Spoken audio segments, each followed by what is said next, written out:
ایران کی اسرائیل کے ساتھ 12 روزہ جنگ کے بعد سے ایرانی میڈیا اور بعض حکومتی عہدیداروں نے جو یہ دعویٰ کیا تھا کہ اس تنازع کے دوران ایران نے اسرائیلی فضائیہ کے F-35 جنگی طیاروں کو کامیابی سے نشانہ بنایا، اس پر ابھی تک بحث جاری ہے۔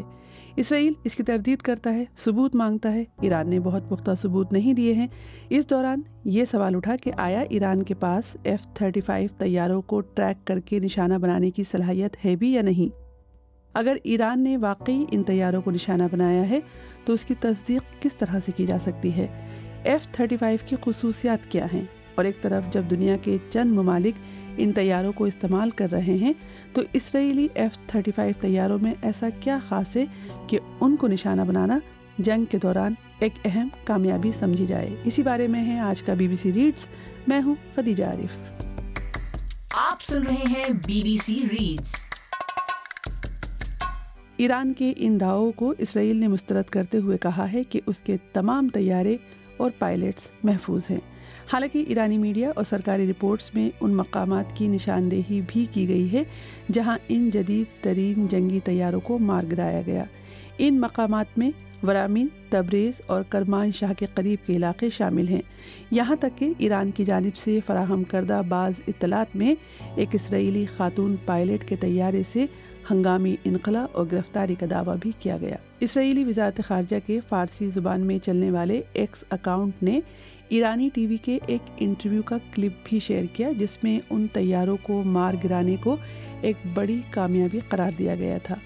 اسرائیلی وزارت خارجہ کی جانب سے اس پر طنزاً لکھا گیا کہ ابھی تک ہمارے گرفتار پائلٹس کی تصاویر کیوں نہیں دکھائیں، ہم بہت پریشان ہیں۔ اب سوال یہ ہے کہ کیا ایران کے پاس F-35 لڑاکا طیاروں کو ٹریک کر کے نشانہ بنانے کی صلاحیت ہے؟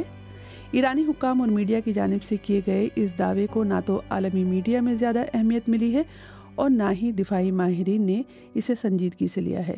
برطانوی think tank Royal United services institute میں فضائیہ اور عسکری ٹیکنالوجی کے ماہر اور محقق پروفیسر جسٹن برونک نے BBC سے بات کرتے ہوئے کہا کہ ایران کی فوجی صلاحیتوں کو مد نظر رکھتے ہوئے کہا جا سکتا ہے کہ ان دعووں کی کوئی اہمیت نہیں ہے۔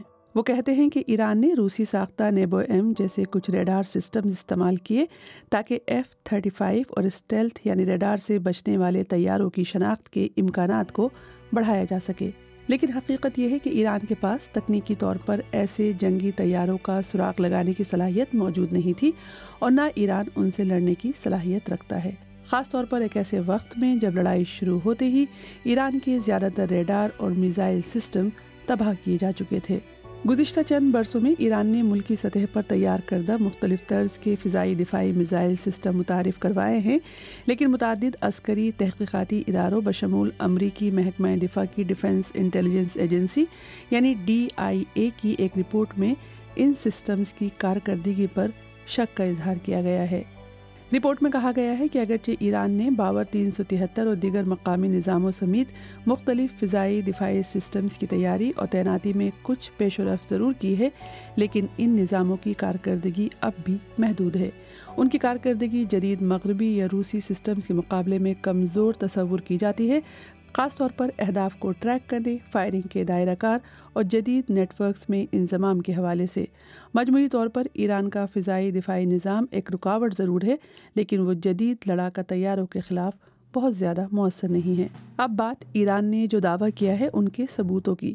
کیا اسرائیلی F-35 طیاروں کو گرانے کا کوئی ثبوت ہے؟ تکنیکی اور عسکری تجزیوں کے علاوہ اگر ایران کے دعوے کو تقویت دی جا سکتی ہے تو صرف اس صورت میں ممکن ہے کہ طیارے کے ملبے کی ایسی تصاویر سامنے آئیں جن میں واضح طور پر اس کے ڈھانچے پر درج سیریل نمبر دکھائی دے، کیونکہ ایسی تصاویر کی تصدیق کرنا نسبتاً آسان ہوتا ہے۔ حالیہ تنازع میں صرف ایسی چند تصاویر سامنے آئی ہیں جو یا تو آرٹیفیشل انٹیلیجنس کے ذریعے سے بنائی گئی لگتی ہے یا پھر وہ دراصل یوکرین میں مار گرائے گئے روسی جنگی طیاروں کی ہیں۔ اس کے علاوہ کوئی ایسی قابل اعتماد تصویر سامنے نہیں آئی جس نے آزاد میڈیا یا دفاعی ماہرین کی توجہ حاصل کی ہو۔ یہ صورتحال اسرائیلی ڈرونز کے حوالے سے ایران کے رویے سے مختلف ہے۔ اس جنگ کے دوران ایران نے 2 اسرائیلی ڈرونز کی واضح تصاویر جاری کی جنہیں اسرائیل نے بھی مار گرائے جانے کی تصدیق کی تھی۔ اگرچہ ایرانی میڈیا کا دعویٰ ہے کہ انہوں نے جنگ میں مجموعی طور پر 17 اسرائیلی ڈرونز مار گرائے، لیکن ان میں سے باقی ڈرونز کے ملبے سے متعلق اب تک کوئی ٹھوس یا قابل تصدیق شواہد منظر عام پر نہیں آئے۔ اس تنازع کے دوران ایران نے اسرائیلی پائلٹوں کو پکڑنے کا بھی دعویٰ کیا۔ کیا ان خبروں کی کوئی حقیقت ہے؟ ایران کی اس طرح کے دعووں کے باوجود اب تک نہ تو کسی مغوی کی تصویر جاری کی گئی ہے اور نہ ہی ان افراد کی شناخت ظاہر کی گئی ہے جنہیں ایران نے حراست میں لینے کا دعویٰ کیا ہے۔ ماضی کا تجربہ بتاتا ہے کہ اسرائیلی معاشرہ اور ریاست اپنے فوجیوں کی گرفتاری یا گمشدگی کے معاملے میں خاصے حساس ہے اور ایسی معلومات کو چھپایا نہیں جاتا۔ لبنان میں اسرائیلی فوج، حماس اور حزب اللہ کے درمیان برسوں سے جاری کشیدگی اور اسرائیلی فوجیوں کے ماضی میں پکڑے جانے کے واقعات اس بات کی واضح مثال ہیں۔ اب بات ان طیاروں کی جن کے بارے میں ایران اور اسرائیل کے درمیان ابھی تک بحث جاری ہے۔ تو F-35 کی خصوصیات کیا ہیں؟ اگرچہ اسرائیلی فضائیہ کے پاس موجودہ لڑاکا طیاروں کی اصل تعداد خفیہ رکھی گئی ہے، لیکن میڈیا رپورٹس اور اسرائیلی حکام کے بیانات سے اندازہ ہوتا ہے کہ اسرائیل کے پاس تقریباً 40 F-35، 75 F-15 اور 190 سے زائد F-16 طیارے موجود ہیں۔ ان میں سے کتنے طیارے فعال حالت میں ہیں، اس بارے میں کوئی مصدقہ معلومات دستیاب نہیں ہیں۔ ایران پر اسرائیلی فضائی حملوں سے متعلق جاری کی گئی تصاویر میں F-15 اور F-16 طیارے بھاری گائیڈڈ بموں سے لیس دکھائی دیے گئے ہیں۔ کچھ رپورٹس میں F-35 طیاروں کے بھی ایران کی فضائی حدود میں داخل ہونے کا ذکر موجود ہے۔ F-35 کا ڈیزائن اور اس میں استعمال ہونے والا مٹیریل اسے دشمن کے ریڈار پر تقریباً غائب کر دیتا ہے، لیکن یہ اس طیارے کی واحد خوبی نہیں ہے۔ اس طیارے کا بنیادی تصور 3 اہم خصوصیات پر مبنی ہے جو اسے پہلے کے تمام جنگی طیاروں سے مختلف اور جدید تر بناتی ہیں۔ سب سے پہلے اسٹیلتھ F-35 کی شکل۔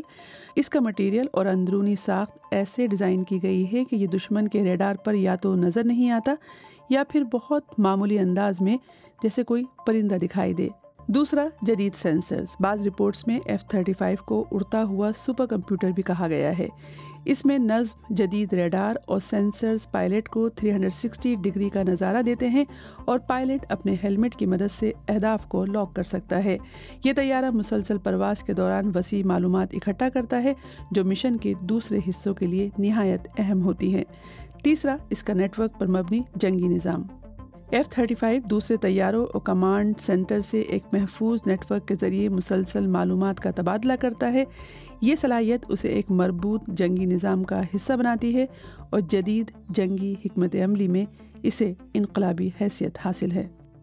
اب بات F-35 اسرائیل کے لیے کیوں اہم ہے۔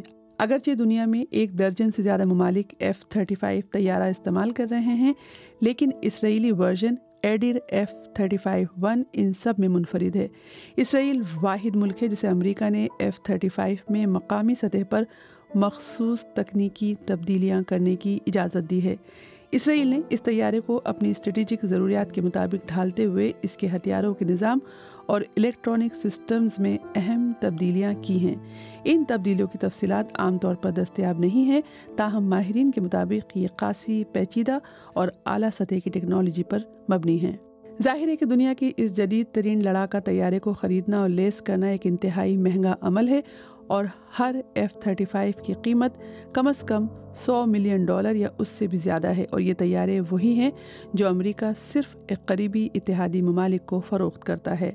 اس لیے بعض ماہرین کا خیال ہے کہ ایران کی جانب سے F-35 جیسے جدید طیارے پر خاص توجہ دینا اور اسے مار گرانے کے دعوے کی وجہ صرف ایک جنگی طیارے کو نشانہ بنانا نہیں، بلکہ اسرائیل کی فضائی برتری کی علامت اور اس کے پریونٹیو اسٹرائک کے دفاعی نظریے کو چیلنج کرنا ہے۔